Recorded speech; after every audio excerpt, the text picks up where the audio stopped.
Yeah. I love this conversation, and this is, but I think we need to be careful with language, because curation, would that be the word? To curate? Sometimes we need to be curated to enter into that freedom state. Do you for instance, going up on stage or something, entering into the moment of the performance or going to second line?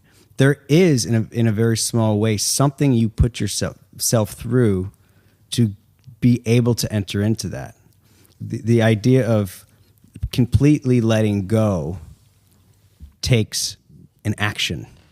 Yeah, I mean, well, let's get for instance, you mentioned Tom Waits, right? So what I would like to see from Tom Waits is for him to suddenly break and not sing with a raspy voice, and make fun of the fact that he's been singing with a raspy voice and doing this particular trope of himself all along, unflinchingly, without breakage, because the continuity of his being that he's presented to us, for me, I just don't trust it. I don't trust continuity. You think there at some point begins to be an inauthenticity in it? I have it. And that's the reverence. I believe that our society is really reverent to continuity. If a man is going to be a non-laugher, then he needs to remain a non-laugher. But in reality, I have 80 men living inside of me. I laugh, I cry, I skip, I walk, I dance, I try, I'm mean, I'm nice. I feel. Yeah. All of these things. I feel that schizophrenic sort of...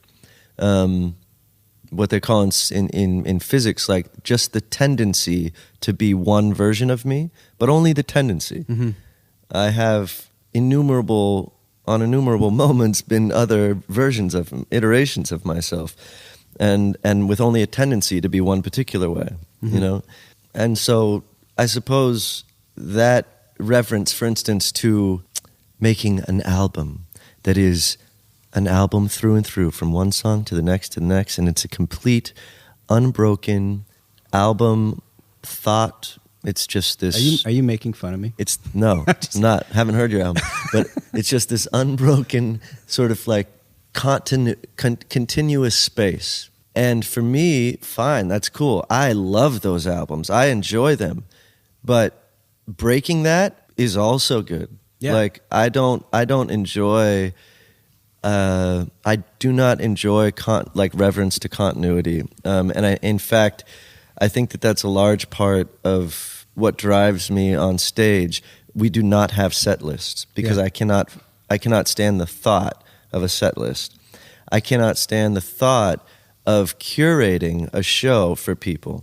Okay. It comes back to curation again. I do not like curation. Basically, in its core function, curation is the obviation or the obviating of the moment. If I'm precogging a curation for you that's going to happen in 4 hours, that means that I think that I know what the fuck should happen in 4 hours.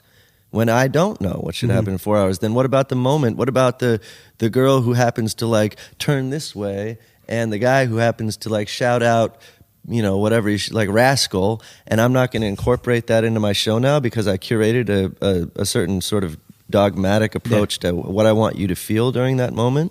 Now, of course, you can do a hybrid of curation and incorporation and all that, but for me, my hierarchy of objectives is that the moment is far, far, far head and shoulders above curation. And so you have reverence for the Holy Spirit. I have that is my reverence again yes, fine. I have reverence for the Holy Spirit. Yes, that is what it is. I have reverence for the moment and for whatever discontinuation or continuation that moment heralds. I do not have reverence for anything really beyond that. In fact, I start to get really aggravated and genuinely rebellious when I start to sense that reverence is being either sort of forced upon me or forced upon the culture that obviates a genuine moment just for the sake of this reverence. I completely agree.